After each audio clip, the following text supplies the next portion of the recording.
Moms, Assalamualaikum warahmatullahi wabarakatuh. Selamat siang Moms. Semoga Moms dalam keadaan sehat-sehat aja. Di tengah mungkin Moms baru selesai makan siang. Sebelum kembali melanjutkan aktivitas bersama si kecil dan juga keluarga selama kita di rumah aja. Saya ingin mengajak Moms untuk bergabung dulu nih di live Instagram Mother and Baby Indonesia bersama saya Dovita Angie, Editor-in-Chief Mother and Baby Indonesia. Moms, di saat kita sedang dianjurkan untuk berada di rumah aja di masa pandemi ini, tentunya banyak sekali kegiatan dan hal-hal positif yang bisa kita lakukan di rumah. Seperti mungkin banyak dari moms yang jadi senang masak, ada yang juga jadi rajin berolahraga, ada juga yang rajin berkebun seperti saya kalau saya memilih untuk berkebun ya. Nah, selain itu, ada hal lain yang juga bisa moms lakukan di saat di rumah ini adalah belajar untuk memilah-milah sampah untuk bisa membuat juga yang namanya lubang biopori. Nah, kita kenalan yuk. Kenalan lebih jauh ya, kita akan hari ini membahas berkenalan dengan biopori bersama dengan Jessica Halim, co-founder dari demibumi.id. Nah, buat moms yang mungkin sudah ingin belajar untuk memilah-milah sampah atau ingin belajar untuk membuat biopori, ini bisa nih mendengarkan live Instagram kita dan juga nanti bertanya-tanya langsung dengan narasumber kita. Langsung saja menghubungkan diri atau bergabung bersama dengan Jessica Halim, co-founder dari demibumi.id. Hai Jessica, apa kabar? Hai lagi, baik. Hai lagi ya, beberapa waktu yang lalu kita udah ngobrol-ngobrol. Nah hari ini kita kembali lagi ngobrol-ngobrol di Mother and Baby. Kita ingin mengajak moms nih untuk banyak melakukan hal positif. Salah satu yang bisa dilakukan adalah kita belajar membuat biopori di rumah. Tapi mungkin sebelumnya Jessica bisa menjelaskan dulu nggak kepada moms biopori itu sendiri apa sih? Karena mungkin biopori itu apa sih? Itu tuh buang-buang sampah organik atau buang-buang makanan atau gimana sih gitu? Nah mungkin bisa dijelaskan ya Mbak Jessica. Jadi sebetulnya lubang biopori itu adalah fungsi utamanya sebetulnya lubang resapan air. Tapi kenapa kita masukin sampah organik kita? Jadi saya masukin semua sampah organik kita supaya kita menumbuhkan fauna yang ada di dalamnya gitu. Jadi supaya lubangnya tuh aktif dalam arti kayak mikroorganismenya itu berkembang di situ. Karena kalau enggak percuma itu cuma lubang doang gitu. Jadi kan kita ingin menyuburkan tanah kita juga gitu, nggak cuma untuk kayaknya supaya yang dimaksud lubang biopori sebetulnya bukan lubang yang kita buat, tapi lubang-lubang yang ada di sekitarnya nantinya. Sebetulnya fungsi dari lubang biopori adalah nanti yang lubang-lubang yang dibuat oleh mikroorganisme yang berkembang dalam sampah organik kita di lubang biopori itu, dan dia akan mengembangkan biopori di sekitarnya kecil-kecil. Jadi bukan lubang utamanya yang kita buat, tapi sebetulnya pori-pori kecil yang ada di sekitarnya nanti gitu. Nah manfaat dari kita membuat lubang biopori sendiri nih untuk kita keluarga kita di rumah dulu deh, itu apa tuh? Kalau misalnya kita sebetulnya penting banget untuk kita ketahui bahwa sampah organik kita tuh banyak banget kan di rumah tangga. Jadi 60% dari sampah kita itu adalah organik. Jadi kalau kita nggak pernah hitung tuh sebetulnya 60% itu adalah organik. Nah, kenapa harus kita olah? Karena di TPA kita, di Bantar Gebang kita, itu kalau di Jakarta ya, itu tidak ada pengolahan yang jelas gitu. Maksudnya sistemnya belum jelas lah gitu. Sistem waste management di Indonesia tuh belum jelas. Jadi daripada kita bergantung sama orang lain atau pemerintah, ya bergantunglah pada diri kita masing-masing, karena kita juga punya power untuk mengolah sendiri. Jadi tanpa harus nyampah ke TPA. Sebenarnya karena kalau kita nyampah ke TPA, ke tukang sampah, sama aja bohong gitu. Kalian tuh seperti memindahkan sampah yang ada di meja, bukannya ke tangan, tapi ke bawah. Jadi yang di meja dipindahin ke bawah kan sama aja memindahkan sampah satu tempat ke tempat yang lain gitu kan. Yang akhirnya nggak diolah juga. Nah, jadi kita sisihin, intinya kita pilah semua organik kita. Biasanya saya pilah yang sisa potongan buah sama sayur, saya masukin ke komposter supaya jadi pupuk cair sama pupuk padat. Nah, kalau yang sisa makanan semuanya, yang lain-lain, yang kena minyak, yang kena susu, yang udah sisa masak lah gitu kan, tulang, daging. Makanan yang sudah diolah ya, jadi ya sebenarnya. Yang sudah diolah, sebetulnya segalanya tuh bisa masuk ke biopori gitu. Cuman saya kan karena pengen memanfaatkan yang pupuk cair, jadi sebagian saya masukin komposter yang potongan buah sama sayur gitu. Nah, kalau semuanya saya masukin ke biopori sebetulnya bisa aja. Cuman kan itu akan jadi pupuk padat doang gitu. Nah, kenapa lubang biopori? Karena itu nyaman banget. Itu kan cuman kita bikin lubang dengan diameter 10 sampai 12 cm, ke dalamnya tuh sekitar 50 sampai 60 cm. Yeah. Nah, tergantung orang kan, pas saya bikin lubang biopori itu ternyata cuma 40-50 cm, which is nggak apa-apa juga gitu loh. Jadi kalau misalnya 30 cm ke bawah, mungkin kalian bisa bikin diameternya lebih besar. Jadi kita bisa custom sendiri gitu. Jadi sebenarnya lubang biopori ini prinsipnya tuh udah dari zaman dulu udah ada. Kayak mama saya tuh selalu bikin bioporinya jumbo. Jadi diameternya lebih besar tapi lebih pendek gitu. Jadi dia cuma bikin lubang aja, masukin semua sampah organiknya, habis itu taruh lagi daun-daun kering di atasnya. Kenapa kita taruhin daun-daun kering? Supaya nggak bau juga. Kita kan pengen nyaman gitu. Jadi iya itu sih. Betul. Oke, nah berarti yang masuk definisi dari sampah organik ini adalah semua sisa makanan yang tadi kan sebenarnya udah dijelaskan ya. Makanan kalau buat Jessica sendiri dibagi dua nih. Makanan kayak yang bekas buah potong atau sisa sayuran yang belum diolah, belum digoreng, belum ditumis, itu biasanya dimasukkan ke dalam untuk dibikin pupuk cair ya kan. Ya itu bikin lagi beda lagi. Tapi kalau kita mungkin bisa melakukan di rumah adalah kalau misalnya kayak sisa makanan kita itu bisa kita masukkan lagi ke dalam lubang biopori. Dan tadi kita sudah mengetahui manfaatnya. Nah, bikin lubang bioporinya tuh gimana sih? Apakah kita bisa bikin sendiri atau kita juga harus minta tolong sama orang nih buat bikin lubang bioporinya nih? Aku bikin sendiri. Bahkan Jessica, maksudnya kita ajak anak aja juga bisa gitu. Nah, jadi kita bisa bikin sendiri ya? Bisa. Jadi kita cuma beli alat namanya bor biopori, seperti besi yang ada pisaunya tuh bentuknya beginilah gitu loh. Nanti kan putar-putar kayak Jessica. Kayak maaf sinyalnya hilang-hilang nggak? Sorry. Iya. Oke. Mari kita ulang. Jadi yang bisa kita lakukan adalah Jadi kita beli namanya bor biopori. Bor biopori itu adalah, saya deketin ke ini deh. Ada pisaunya. Ya. Jelas? Ya. Besi yang ada pisaunya. Nah, pisaunya itu untuk ngelubangin kan. Nah, untuk ngelubangin. Iya. Nah, jadi kita biasanya tanahnya itu dibasahin dulu pakai air supaya tanahnya itu lembek. Nah, kalau tanahnya udah lembek baru kita bor.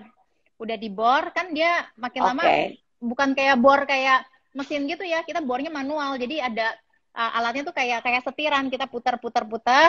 Terus angkat. Kita bisa bikin sendiri ya di rumah ya? Bisa memang putar angkat. Di online banyak kok yang jual bor biopori. Jadi cuma tinggal beli bor bioporinya doang. Gitu. Terus sama mulutnya dikasih, saya kasih pipa pralon dengan diameter mulut yang kita mau, sama tutup pralonnya saya lubangin gitu. Jadi terus habis itu dikasih kail supaya bisa tutup buka gitu. Nanti saya kasih unjuk dari luar gitu.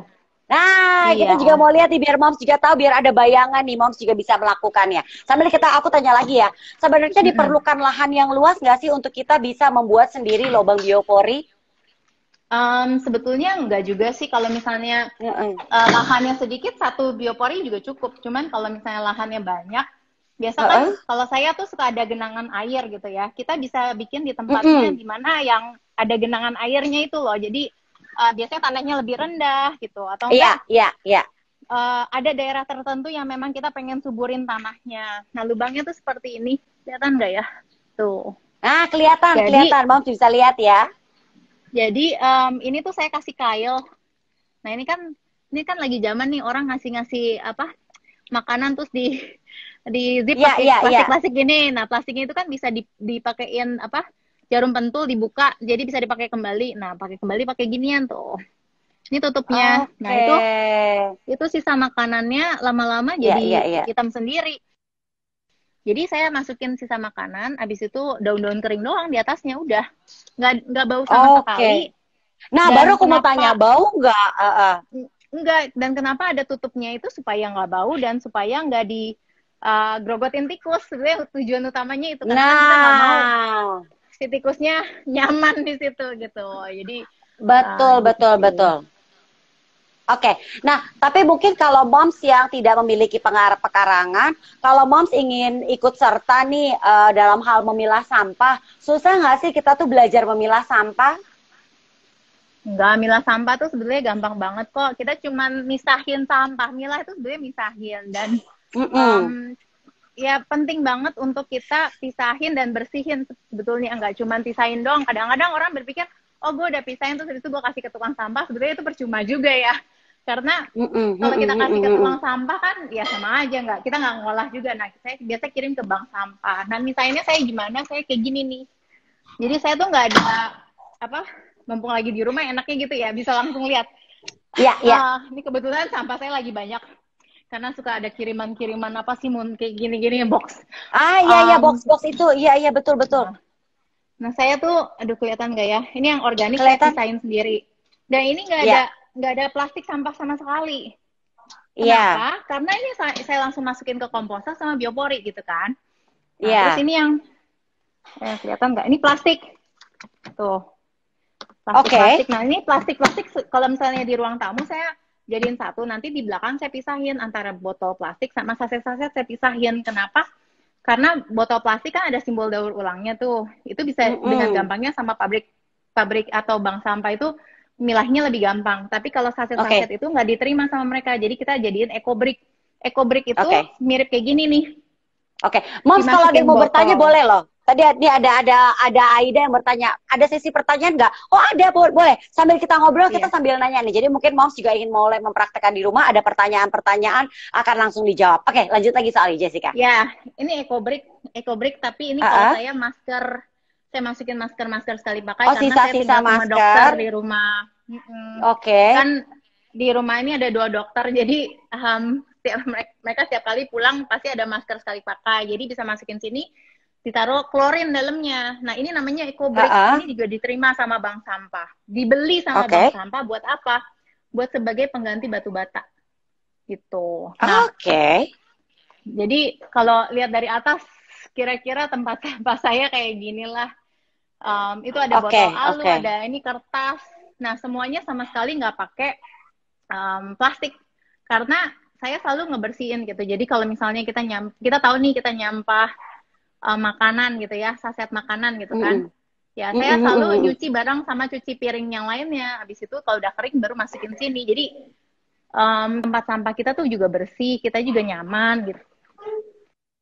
Terus habis itu jadi bisa terjual juga gitu. Betul. Ini ada pertanyaan dari Moms Zahratu Perada. Biopori itu perlu diaduk kompos biasanya berapa lama? Enggak, sama sekali enggak. Nggak perlu diapa-apain. Justru makanya itu nyamannya gitu, udah diemin aja. Dia akan turun sendiri dan abis itu ya udah kita tinggal tambahin lagi. Dia akan turun sendiri, dia akan blend in dengan tanah kita gitu. Cuman kalau misalnya teman-teman pengen pupuk padatnya dari si lubang biopori itu ya tinggal diangkat pas dia udah jadi hitam gitu. Jadi kalian bisa masukin sekam bakar juga biar pupuknya juga bagus gitu. Cuman kalau saya tuh intinya saya nggak mau nyumbang sampah ke negara kita lah yang akhirnya menghasilkan gas metana dan menyumbang panas bumi di negara kita juga. Jadi kalau saya yang penting saya masukin si lubang itu udah that's it. Pertama mencegah banjir, kedua nggak nyampah, ketiga saya dapat pupuk yang nyuburin tanah secara nggak langsung. Kalau saya nggak angkat-angkat lagi gitu. Yang saya angkat itu yang dari komposter gitu. Nah, ini ada pertanyaan juga nih dari Aida.Fitia. Kalau aku mau nanya limbah organik yang kita masukin ke biopori, apakah, tadi sudah dijawab ya, apakah perlu diaduk untuk sirkulasi udara? Jawabannya tadi nggak usah ya. Jadi nanti akan langsung dia turun ke bawah dan akan nyampur dengan tanahnya.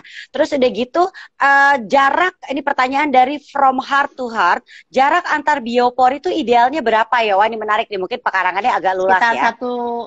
1 sampai 1,5 meter, oke sih. Tergantung area. 1 sampai 1,5 meter lah, oke.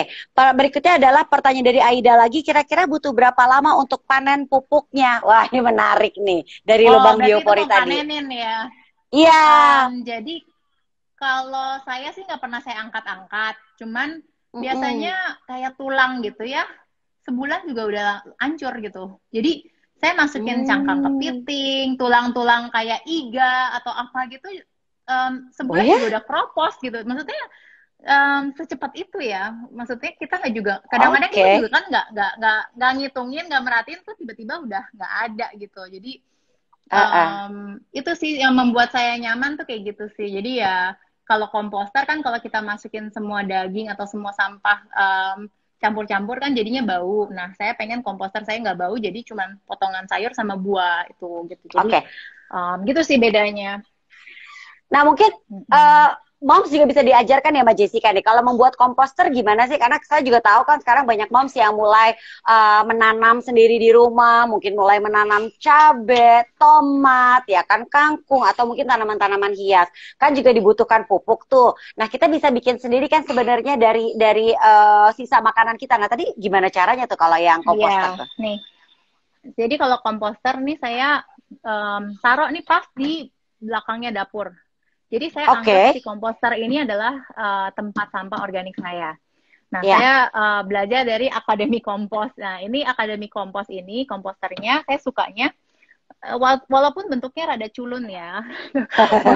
Cuman berfungsi baik dan nggak bau sama sekali. Itu yang saya amazing Itu gitu. benar-benar yang Jadi, penting. ya yang penting tuh kalau kalian lihat, dia tuh ada lubang di sini nih. Jadi si sistem komposter itu adalah seperti ember yang tengahnya sini ada saringan. Ada saringan, terus di sini adalah ada lubang untuk pupuk cair nih. Pupuk cair keluar dari sini. Jadi kita tinggal angkat terus tweak. Nah, kenapa di sini ada lubang? Supaya pupuk cairnya itu nggak bau. Jadi sirkulasi udaranya tuh benar. Kenapa di atas nggak bau? Karena kita buka tutup. Kalau di atas kita buka tutup. Kalau di bawah, kadang-kadang kalau beberapa komposter yang anaerob, jadi komposter dua, Ya. ada aerob sama anaerob. Itu yang nggak berbau, yang ini nggak bau sama sekali. Jadi pupuk cairnya juga bagus jadinya gitu. Karena kita kan pengen, kadang-kadang dulu juga saya pernah salah beli terus udah gitu komposternya bentuknya bagus tapi dia sistemnya ternyata anaerob. Jadi bener-bener ketutup semua terus ada kerannya doang. Nah, pas saya keluarin pupuk cairnya memang banyak gitu. 2 minggu juga panen. Tapi warnanya tuh coklat banget terus baunya kayak apa ya? Kayak air got gitu. Jadi kan saya sendiri Iya, juga iya, nggak iya, iya, nyaman iya, ya. iya. Kayak kalau kena tangan terus bau kan saya juga nggak nyaman gitu. Jadi Iya, iya, pas saya iya. belajar sama si Pak Artomo, saya jadi ngerti ternyata ada sistem komposter yang anaerob di mana di sebelum di antara si saringan dengan si lubang pupuk cairnya dia ada lubang titik-titiknya itu. Jadi akhirnya saya nggak mau nyebut merek ya. Akhirnya saya bentar dulu ya. Nah ini semoga mereknya nggak kelihatan. Jadi ya ini akhirnya saya lubangin Oke. jadi dia nggak bau juga gitu. Jadi saya memakai prinsipnya yang sama si akademi kompos ini gitu. Jadi sebenarnya bisa juga diakalin gitu. Bahkan ada teman-teman yang bikin sendiri dengan Iya, dua iya, iya. ember cat, Pengen tahu nih. satu lurus, satu embernya yang miring. Jadi kan dia bisa taruh di atasnya si yang bawah kan. Nah, yang atas dilubangin, jadi kayak bikin saringan gitu. Nah, ya udah Oke. terus bikin tutupan cat itu kan, tutupan ember cat.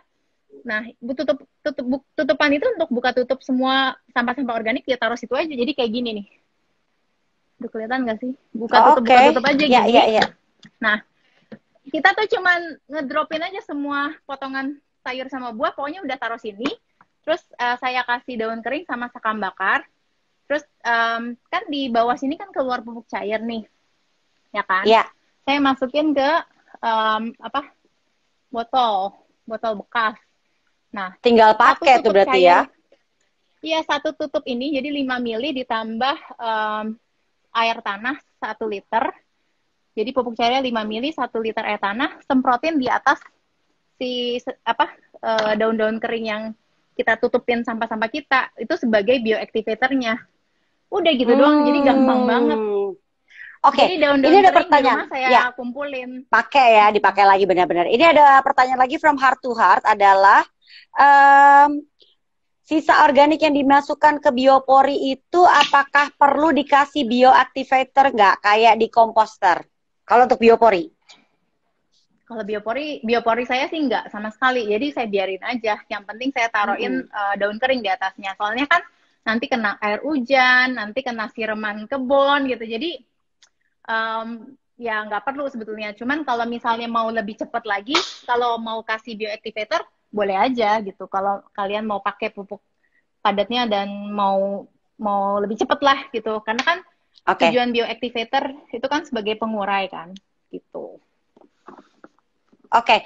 Nah, kalau ada pertanyaan dari Rita _ Triestiana. Kalau beli komposter itu di mana? Di mana? Apakah di e-commerce ada? Di marketplace ada? Aku belinya sama Akademi Kompos. Cuman ada banyak kok yang jual komposter kayak tadi yang saya tunjukin beberapa di bulk store gitu. Ada namanya Mata Cinta, ada Sustaination, ada Kota Tanpa Sampah. Nah, mereka kan punya sistem embernya kan beda-beda. Nah, tinggal kalian cari tahu kalian lebih senang yang mana gitu. Nah, gitu sih. Nah ngomongin lagi soal biopori, aku jadi agak penasaran satu hal lagi nih. Biasanya lubang biopori itu mungkin tadi kan sudah tadi Jessica udah bilang dipakein tutup supaya nggak ditarik-tarik ke tikus gitu ya. Nah kalau semut, pasti apakah itu juga jadi akan area situ akan jadi mengundang semut karena kan itu bekas-bekas makanan kan? Semut sih nggak masalah.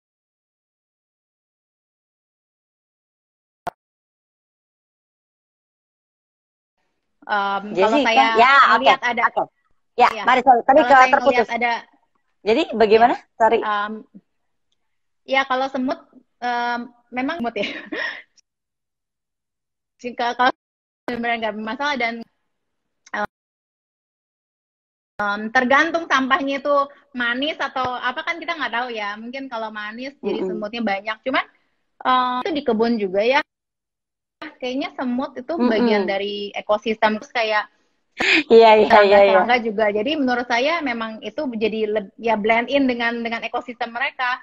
Yang mungkin banyak orang khawatir kayak belatung kebanyakan, kayak maggot gitu ya. Itu banyak orang kayak geli nanti kalau bikin kompos terus ada belatungnya. Nah, dulunya awal saya tuh saya suka malas masukin sekam bakar. Nah, kalau kita malas masukin sekam bakar itu ada belatungnya gitu. Jadi kalau untuk teman-teman yang geli sama belatung, kalian bisa masukin sekam bakar. Itu sih. Oke, tipsnya adalah pakai sekam bakar supaya kalau emang kan ada yang cuek aja ada belatungnya nggak apa-apa, tapi kalau ada yang aku geli, masukin sekam bakar ya. Nah pertanyaan selanjutnya adalah gini, Kak mau tanya, panjang pipa yang dimasukkan ke dalam biopori itu berapa? Apakah sama kedalaman lubangnya? Apakah sama dengan kedalaman lubang biopori? Jadi pas kita bikin lubangnya, itu bagian tutupnya doang yang pakai pipa. Kalau saya bahkan ada yang nggak pakai juga gitu. Jadi sebetulnya kalau saya cuma pakai pipanya sekitar 10 cm di pas bagian tutupnya, sebetulnya untuk buka tutupnya. Dan mulut antara pipa dengan tanah saya semenin dikit supaya tanahnya nggak longsor juga ke bawah gitu kan. Yang penting kita ada bagian yang keras untuk kita masukin makanan. Takutnya kan kalau kita nggak ada pipanya, makin lama kan makin turun juga tanahnya, nanti buyar juga lubangnya gitu. Jadi untuk nahan aja. Benar. Tapi nggak jadi hanya di bagian atas aja ya. Bagian atasnya, iya. Oke. Dan itu mungkin juga untuk menghindari kan ini sekarang juga lagi sudah mulai hujan lagi kan. Biasanya kalau hujan kan jadi kayak tanahnya itu kayak blesek gitu kan ya. Jadi dengan adanya pipa itu tidak membuat jadi turun gitu tanahnya ya. Iya, ngebantu untuk buka tutupnya lebih enak juga sih. Betul. Pertanyaan selanjutnya dari Doma Sprita. Plus minusnya komposter besar dan kecil apa sih Kak? Saya punya 120 liter nggak penuh-penuh, jadi nggak panen-panen. Nah itu tergantung gitu kan. Nah, di rumah saya kan saya ada mertua, ada kakak ipar, jadi banyak gitu orangnya. Ada anak punya satu komposter yang mini, dulu tuh nggak cukup karena ada kebun juga kan. Semua sampah daun kering sama bunga juga saya masukin situ. Jadi sekarang saya punya 3 malah. Nah 3 itu saya rotate gitu. Jadi yang satu misalnya udah penuh, terus dimasukin sekam bakar, tutup, diamin 3 bulan. Ya udah, biarin panen. Panennya baru 3 bulan, jadi kompos padat. Nah selama dia lagi memanenkan kompos padat itu, kita tetap keluarin tuh pupuk cairnya. Jadi nanti sampai kering banget gitu. Ya. Nanti pas udah 3 bulan bener-bener hitam, bener-bener jadi tanah subur banget gitu sih. Oke. Jadi Berikutnya tergantung pertanyaan konsumsi kalian lah gitu. Oh ya betul. Ini berikutnya pertanyaan dari Agnes Yurike. Sekam bakar itu sendiri sebenarnya fungsinya untuk apa ya selain untuk belatung? Oke. Jadi kompos itu caranya kita membuat kompos itu butuh 2 zat, namanya nitrogen sama karbon. Kayak saya ahli kimia aja ya. Enggak, karena saya belajar sama akademi kompos tepatnya. Jadi kenapa nitrogen? Nitrogen itu adalah sisa makanan kita. Kenapa karbon? Karbon itu misalnya dari kayu, serbuk kayu, dari daun kering, dari sekam bakar, sekam mentah, itu semua karbon. Jadi untuk bikin kompos cuma perlu 2 materi itu. Sisa makanan kita, sisa organik, sama karbon, itu doang gitu. Jadi sekam itu ya tujuannya buat itu, sekam bakar buat bisa pengganti daun kering juga. Kalau kalian nggak punya, kalian pakai daun kering juga bisa gitu sih. Oh oke.